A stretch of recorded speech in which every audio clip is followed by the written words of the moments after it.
আলু দিয়ে ইলিশ মাছ রান্না করবো, তার জন্য ইলিশ মাছটা ধুয়ে নুন হলুদ মাখিয়ে নিয়েছি। প্রথমে কড়াই তেল গরম করতে দিয়েছিলাম। মাছগুলোকে একে একে ভালো করে ভেজে তুলে নেবো। একটু অল্প ভাজবো, বেশি লাল করে ভাজবো না। মাছগুলো সমস্ত ভাজা হয়ে গেছে।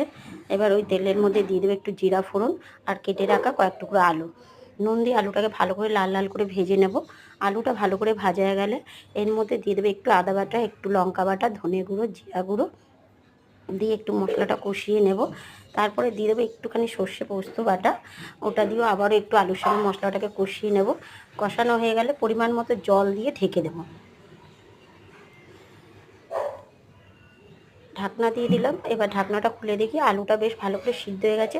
এবার ভেজে রাখা মাছগুলো একে একে দিয়ে 5 মিনিট ফুটিয়ে নামিয়ে নিলেই হয়ে গেল ইলিশ মাছ, আলু দিয়ে ইলিশ মাছের ঝোল।